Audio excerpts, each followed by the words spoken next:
Welcome to the Wide for the Win podcast. Our goal at Wide for the Win is to help authors grow publishing success across multiple platforms and formats through education, training, support, and community. If you're interested in reaching readers around the world, diversifying your income as an author, and exploring the freedom of living a truly indie author life, you've come to the right place.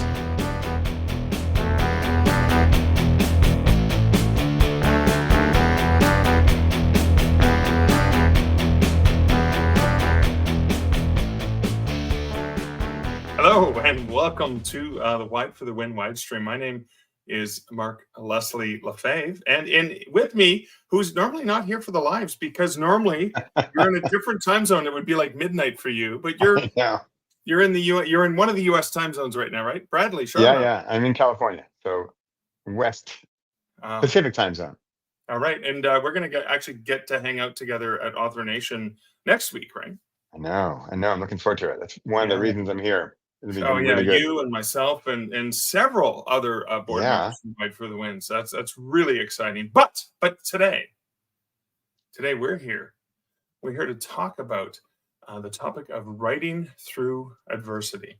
So there are times when things are dark, when things are terrifying, when you're frightened, when you're anxious, when you just can't go on potentially. It may be personal things that happen in your life. It may be some large event that may have recently happened that's impacting you, not only because potentially you're fearful for people that you love or you care about, or even yourself. And we're writers. So one of the things that we thought would be important to talk about is writing through adversity and some of the strategies that writers may potentially use. Now, Bradley, I didn't share this with you earlier, but I saw this quote from Toni Morrison come up, and I thought, what a perfect quote. I think about stuff like this. So Toni Morrison said, "This is precisely the time when artists go to work. There is no time for despair, no place for self-pity, no need for silence, no room for fear. We speak, we write, we do language. That is how civilizations heal. I know the world is bruised and bleeding, and though it is important not to ignore it, not to ignore its pain, it is also critical to refuse to succumb to its malevolence. Like failure, chaos contains information that can lead to knowledge, even wisdom, like art." And I do fully believe in what Toni Morrison says, and I think we as storytellers, as writers, are needed. Yeah. But because we're the ones. I mean, I often look at it as consuming or creating, and consuming is easy, frankly. Watch Netflix or read or anything where you are taking in something, a story or information. It's easy. Right. It's passive. Whereas creating, and that's what we as artists do, as creators. I like to use the word create because I see it even beyond writing. Right. Okay. I have a podcast. Here we are. We're not writing. Mark and I are not sitting here writing. We're creating. We're creating. we are. But we really are. We're not watching this thing. We're doing this thing. We're making this thing. And that, I think, is what, a lot of people, they just don't have it, or they feel that they don't have it. But frankly, in my humble opinion, they do have it. It's not a matter of, oh, I'm going to create this thing and it's going to be this masterpiece. No, that's not at all it. It's that we consume and we take it in, and we need to let it out. Right. Especially if we're taking in, especially adverse or negative, bad stuff, it's kind of like a car or a drain or anything that takes something in and then lets it out. Or frankly, not to get too gross, but like the human body. I mean, we eat. If we just ate all the time and never, let it out, then I saw that Monty Python sketch. No, but that's right. Yeah, you take it in and you don't release it. I mean, writing for me, I write horror. I've often said that I was like, but you're scared of the dark. You're afraid of the monster under the bed. You're afraid of the boogeyman. And I think I try to channel them. So one of the things I try to do is, well, yes, I'm frightened of these things, and potentially it's therapy. Potentially I'm writing to try to control that horror, to try to steer it in different directions. And here's the one thing I remember. I was talking to Kevin Anderson about this on a similar live stream back during the pandemic. He says, why do we write horror? Why do we write these things? He says, well, two reasons. Like a roller coaster, sometimes it can give you that thrill, but unlike reality, unlike, being in a potential, like a car that's swerving out of control on the highway where you actually could die, you can close the book and feel safe. Or as a writer, because again, that's consumer aspect, as a writer, you can control that good triumphs over evil, right? So that the malicious evil forces, Lord of the Rings or whatever, that they can actually be defeated in this fiction, because they can't always be defeated in real life. Yeah, we were talking about that earlier today, especially when there's something is out there, is third party or external or extrinsic, and we can't do anything about it, or sometimes worse, we feel like we can't do anything about it. Maybe we've tried to do something about it, but we couldn't, or we thought we did, but we didn't do enough. You get into the whole dilemma where you say, you know what, it's done, and what can, and there's this great thing it talks about, self-cult, or this is egotistical if I think of myself. But when we're good, then and only then can we be good for others. So it's like the oxygen mask dropping. We have to sort of save ourselves before we can go save others. Yeah, no, I like that. Again, that self-care is really important. I mean, the other bit of advice is make sure you take care of yourself first, or better yet, treat yourself with the same respect that you to treat people that you care about and love, because oftentimes we'll put them first and neglect ourselves. And I mean, that happens a lot, where I see particularly people who have very nurturing personalities, as they tend to take care of everyone else first and forget to nurture themselves. An empath. I've recently been a good friend of mine. I kind of got it finally when she would use the word empath, but in passing, and I didn't really get it. And then I really experienced it with her when she would see other people, and she would really not only just see them and say like, "Oh, that person." She said she felt the feelings the others were feeling, or at least that's how she felt. And so there's a kid crying or whatever. She feels it. Like, wow, I didn't understand that. That was wow. Okay, so you can protect yourself against that as well. As well, and I do love the idea of being able to control my fears, control my anxieties, and well, see, here's the other thing. Again, because I write in the speculative genres, I'm always going to use examples from that realm. But one of the things about science fiction, we can explore concepts in science fiction that aren't necessarily going to bring readers' defenses up in terms of saying, "Oh, you're talking about me, or you're talking about our society now." No, I'm talking about this. Star Trek, and they've encountered this alien race in which blah blah blah blah blah. So you can kind of put it over there, and when you put it over there, it's the same thing when we're trying to look at ourselves, look at our writing, right? You put your writing over there so someone else, an editor, can help you make it better. The same thing, you put the concepts over here and separate them from yourself so you can analyze them and maybe even understand some of the emotions and stuff like that too. Nice. So, I like that.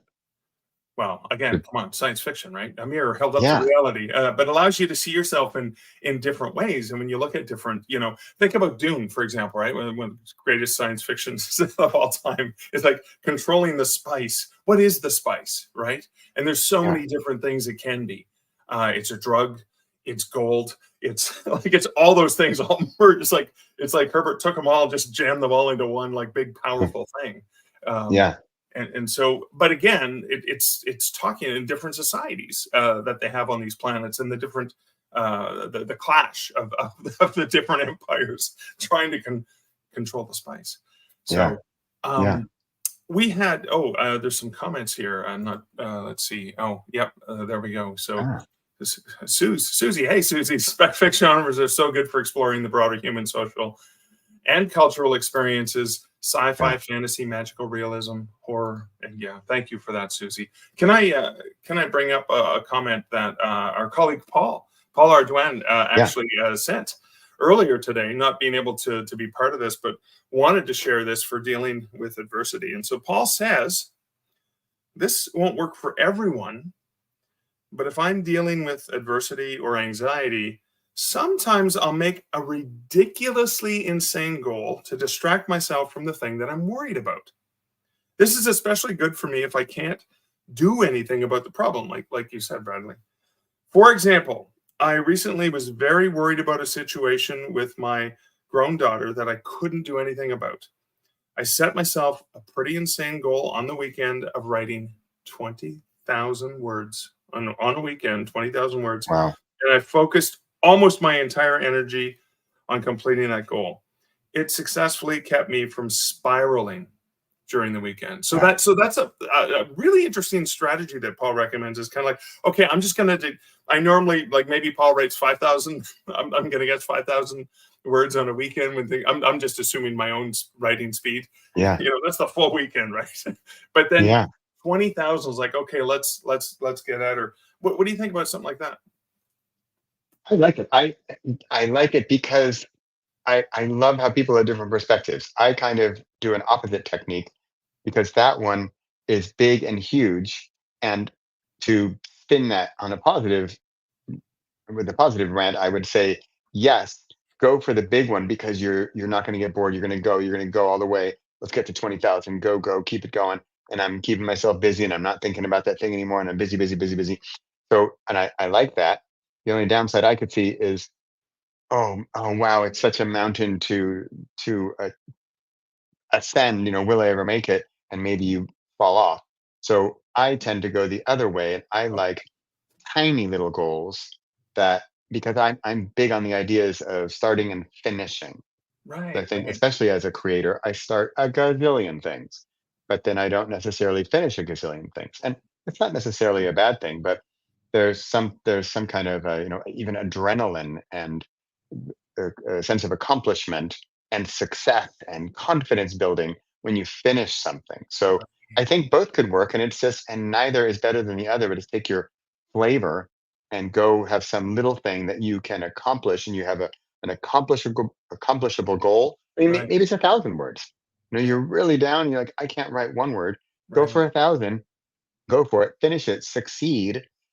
Revel in your success. Celebrate your success, and then ideally at that point, maybe you've moved a level up from the doldrums down where you were just existing, and you've brought yourself up through your own creating. So I think they both could work. Go for the really tiny thing, or like Paul is talking about, that big, massive, scary thing.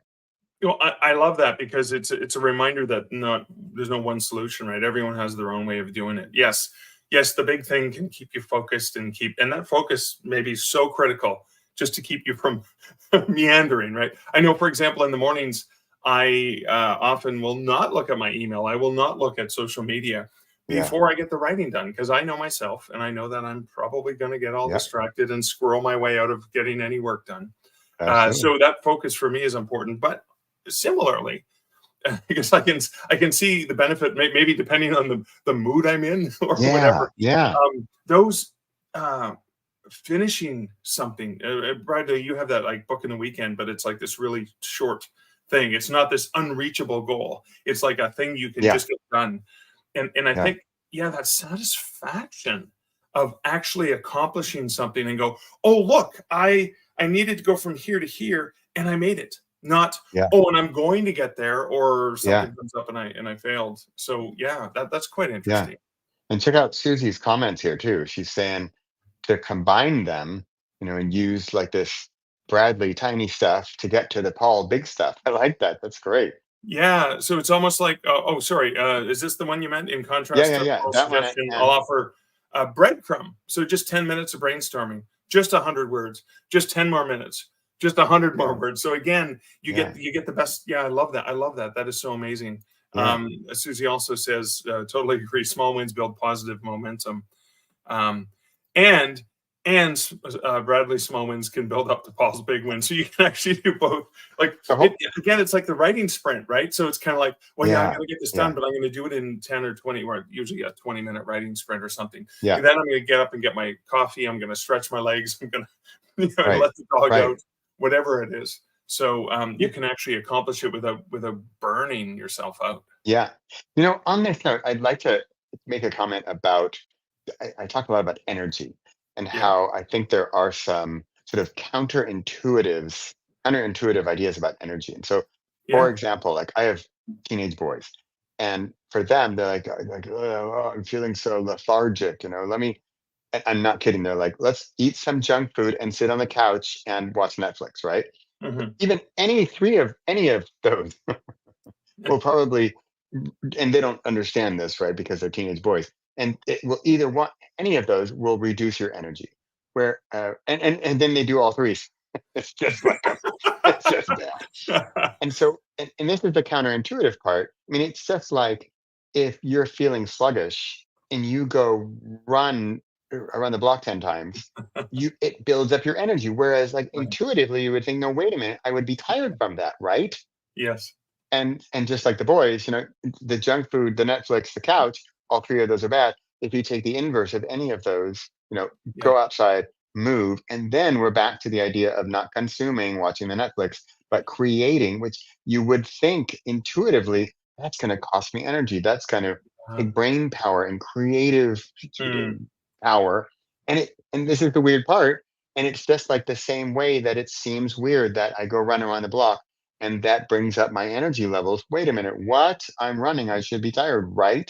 Yeah, you yes. might be physically tired, but it's going to increase your sort of almost emotional or Right. psychological or sort of physiological energy levels, which are then going to bring up your other levels. So, It's so funny because I was at CanCon, Content of the Society of Speculative Fiction Literature in Canada. It was a conference in Ottawa, Ontario. So good 6 hour drive for me, and I drove back Monday morning, and I had work I needed to get done. So I got up early, and I drove back, and I had work. I did run the weekly indie author bestseller list for Drafted Digital that gets sent off to various places, yeah, and then there was more analytics I needed to do looking at the spreadsheet of data, because it was kind of like analytics of what's working, because I love learning that to share with authors.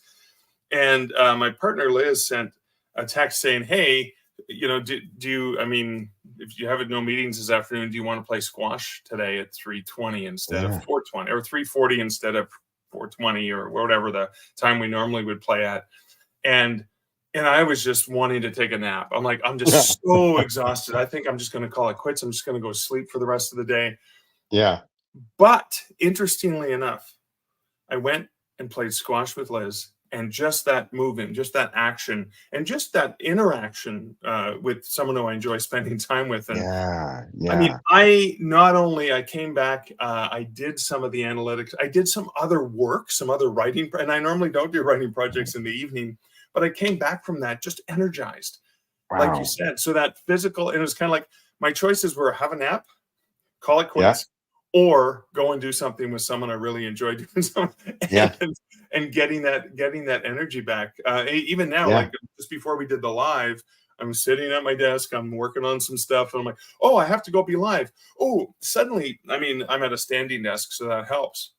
But yeah, now thinking about writing, sharing tips on writing, oh my God, I'm so energized right now. yeah, I'm gonna go build something. So right, I'll right, go find right. some. Yeah, Wait, and create. yeah, yeah. And like right now, like I'm super jet lagged, but I just got to the States for 2, 3 days ago. 9 hours difference. I'm waking up at 2, 3 a.m. And Yeah, so like right now it's early afternoon. And I'm feeling it. I'm tired. yeah, And but my sister wants to go on a walk on the beach, and I'm like, yes, I feel like I want to have a nap. That's what's going to rejuvenate me. But I know it. I know it. Like intellectually, I know it. If I go outside with her and have a walk, that will make me feel better. So similarly, and I know we're writers and we're talking to creators here, and our audience listening is probably writers or thinking about writing or potentially a writer or potentially a creator. And this is where I also say, I'm sorry, dear audience, you are all creators. It's just a matter of whether or not you allow yourself to create something. So yeah. knowing that, and the next time you're feeling sluggish or blah, blah, blah, blah, and you just like, oh, I'm just gonna chill and watch Netflix. So I shouldn't bash Netflix. I love Netflix, but Oh yeah, go yeah. I mean, watch. maybe it's Paramount Plus. Maybe it's Yeah, exactly, Amazon exactly. Prime. Yeah, I shouldn't just single them out. You're But just here's the thing in couch potato yes, yes. And so or I rutabaga. can Rutabaga. We're not prejudiced against potatoes. the, I love potatoes. oh, couch rutabaga. I've never heard that. And if you're thinking of, or I'm feeling like you, I also don't. I have a pretty strict rules with myself. I don't really create past, I don't know, 2, 3 p.m. because I know myself and I know my creative energies are in the morning. And especially just like you also said, no social media, no junk, no whatever. My best stuff is going to be as early. I don't mean necessarily early according to the clock, but early according to my inner clock as Yeah, to the closest I am to sort of dream state. And that's when for me the real good stuff comes up. yeah, So that's, and also when you know yourself and you know your body, and if you're, and again, because we're talking through about adversity, I know this seems kind of maybe weird, but maybe people can relate. But my confidence levels decrease as the afternoon goes on. really. And so I know this, and it helps if you consciously learn things about yourself. And I know that I shouldn't start new projects. I shouldn't think about, oh, great new ideas, because I'll think they're stupid. And I do more admin work or marketing work or Right. something less creative side of the brain, because I'm going to doubt myself. Yeah, So writing through adversity, we're talking here, if you learn to know your sort of body clock and your creative clock yeah, and when things work best for you, and be good to yourself. yeah. If I started a writing project at whatever 8 9 p.m., Right. I'd be a mess. I'd be a wreck. It'd be terrible. I'd be frustrated. Like, oh, I Yeah. can't do anything. I'm stupid. I'm terrible. I'm that whatever. And so I just know, nope, nope, nope. I talk about, I'm here. It sounds like I'm bashing consuming. I don't mean that at all. I mean more because we do need the intake. So Right. go watch that Netflix in the afternoon or evening or night. But then I do want to have the daily creation or Right. the exhaust as well. Well, yeah, it's like you're saying, you're wanting to match your what you know about your body, your mind, right? Yeah, yeah, Your circadian rhythms, all those things. You're yes, trying to match it to the input and the output and all those things. yeah, yeah, Because when they're mismatched, or when you try to follow the advice that, well, this works for someone else, and that may not work for you, that's where exactly. the stress can be even harder on you. So it's like, yeah, Yes, but Mark said do this. No, no, no. This is what Mark right. does because Mark listens to his body. Yeah, Bradley it- listens to his body as well. I think yeah, that's a really important element. I know the other thing the other thing that helps me is helping other people. I mean, it's why wide for the win, right? Wide for the win. I yeah, mean, I'd be way better off just focusing on my writing and just getting more writing done. But yeah, I've been in the industry for over 35 years. I've yeah, seen the ins and outs. I've seen the trials and tribulations, and I know that there's so many predators out there preying on writers. I want to invest my time and energy in helping other authors. I'm going to give a personal example. A few years ago, I was slated to be at a conference, and one of the main keynote speakers for the that Saturday the conference yeah. was had something come up and had to bail at the last minute. So about a week before the conference, the organizers contacted me and said, "Hey, I've seen you on stage. I know you can do this last minute. Would you be able to step in and do Saturday's keynote?" Yeah, And I said, "Yeah, of course. I understand the bind you're in. Of course, I've got this covered. What's the theme? What's the topic? I'll be there. I've got you. Don't worry." My mom died just 2 days before the conference, and oh wow, and it wasn't completely unexpected, but it wasn't expected. So it yeah, happened, and that was obviously very devastating for me. I happened to have been there with her when she died because I was about to leave her and go to the conference and then come back and continue the caregiving and stuff that I was doing. So I was glad that I was there with her. So that was good. But she had deceased and there was nothing for me to do. yeah, But there wow, was someone and a group of people that needed something from me, that I could do something positive. And yes, I was wallowing in grief. And yes, it was hard. And yes, it was painful. But Yeah. I actually knowing this about myself, I knew letting them down at the last minute would not be good. I would still be wallowing in guilt and then also feeling guilty about not helping them. Yeah. So Yeah. I flew out to the conference. I gave it my best because the other thing is I ended up channeling that energy into helping other people. And I thought, okay, Wow. if I can provide this, that helping other people gave me an intrinsic value and reward. And it's like this, my Yeah. mom would be proud of me that Yeah. I Wow. that I used my abilities and my knowledge and my skills to help people. And again would know, yes, I'm coming back to take care of things and all those Right. things. And yes, of course, then I will focus on it. But again, for me, I do get an intrinsic reward from Yeah. those activities. So knowing that about myself. Now, if I'm the type of person who couldn't handle it, I think it would have been completely understandable. I reached out to the Yeah. organizers. I said, you probably saw on social media this happened. Don't worry. I'm not going to leave Wow. you. I'm coming still. Everything's good. Don't worry about it. Because I didn't want them to feel bad, Yeah. or whatever, or have to scramble at the last minute. And I know not everyone has that in them, but I knew that about myself, knowing that I would feel even worse if I'd have two things to feel Yeah. bad about. So at least I could Right. feel good about this one Jeez. thing. And again, maybe it was a distraction too, right? Sometimes you need a distraction. And Yeah. oftentimes at sad or morose events, oftentimes that's where the weird humor comes out with family members and stuff like that. It was like, did you remember laughing at Dad's funeral? Yeah. Why were we laughing? Well, Oh, we were remembering something funny he had done, that kind of thing, right? wow. So, oh, this is an important one, right? From Susie. Do you want to read it? Yeah.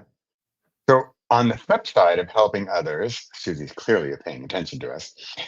Erin mentioned being vulnerable enough to ask for help when you need it, which is important because there are plenty of marks in the world happy to help. Yeah, Wow. so This is important. good. And Yeah. especially in this writing community, there's so Yeah. many people who get you and understand you. Um, Yeah.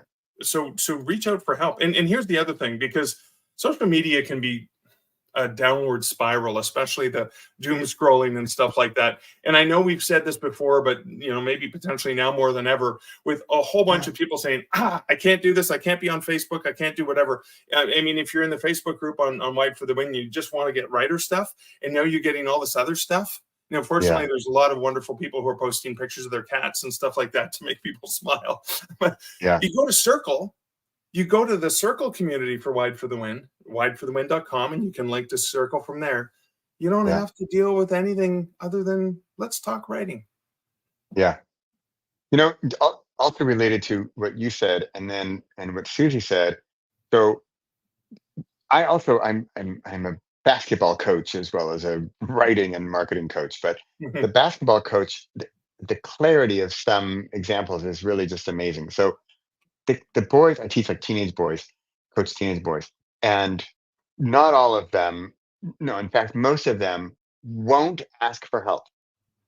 And so, but some of them, the rare ones that do, it's such a joy as a coach. I mean, those are my favorite players. The ones who ask me. I mean, because of course they're boys, they're teenagers. They think, oh, that's probably a sign of weakness. Asking the coach for help. Hey, coach, how do I do this? How do I how do I do my where do I put my elbow for my shot? Right. Yeah. And the boys that asked me that.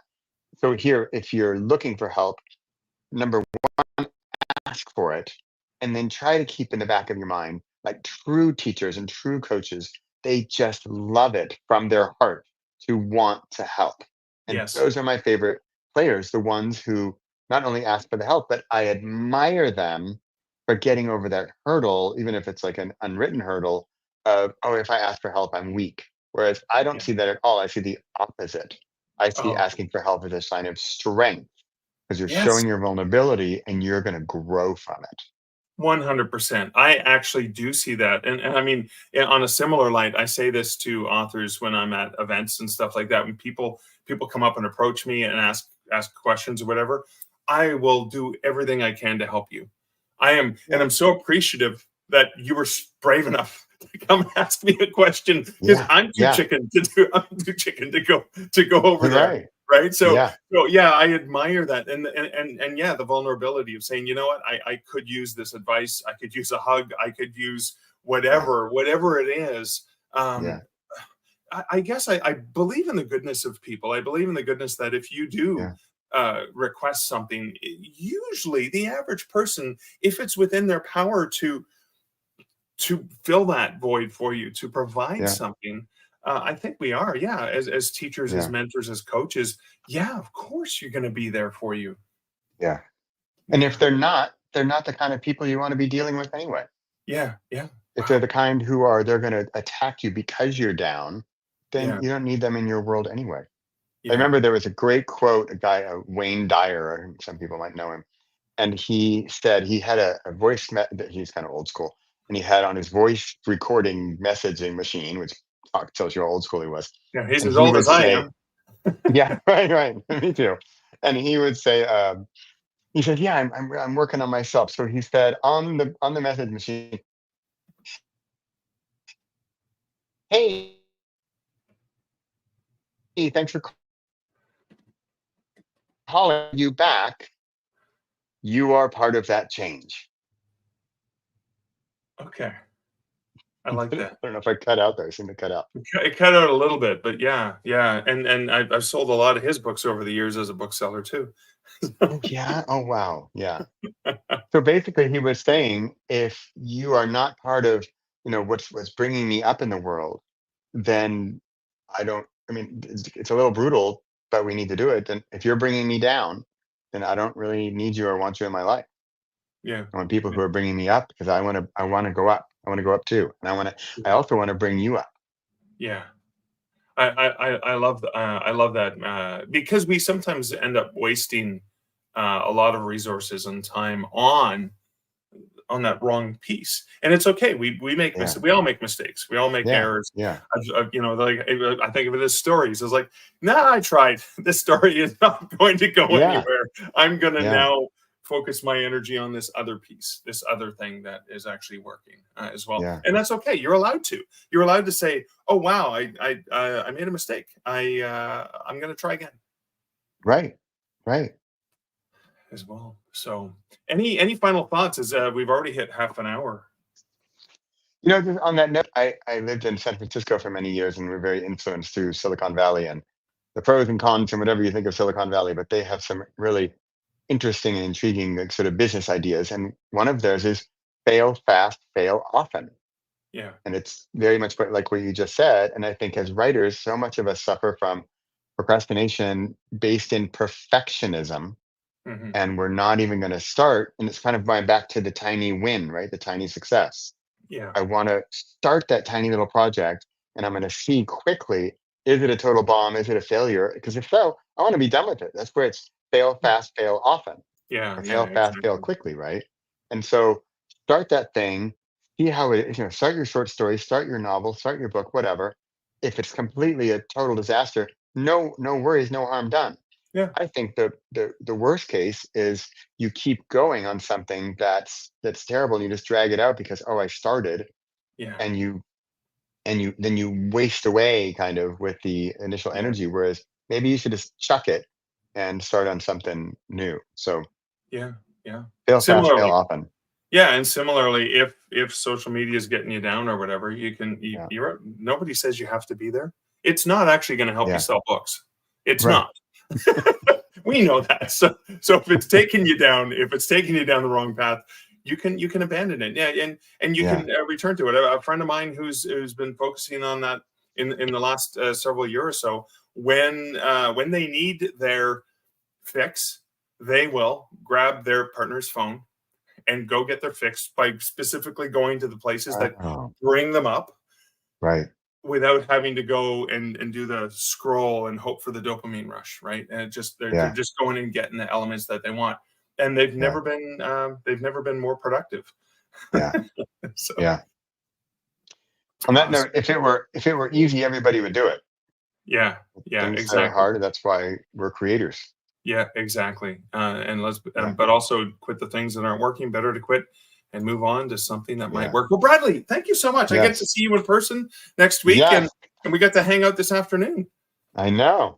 Awesome. Wow. 2 for 1. We're even in a similar time zone. Ooh, we're only 3 hours difference this I time. That's as know. I close as know. we've been in a long time. I Awesome. Well, I know. look forward to seeing you, and thank you everyone Yes. for watching. Susie, thank you for the awesome comments. Thank you guys for watching. You can check out more. We do have the audio feed for this for the podcast, but come and check us out over at wideforthewind.com. Great. Thanks, Mark. Thanks, All right. everybody. Bye. Bye-bye.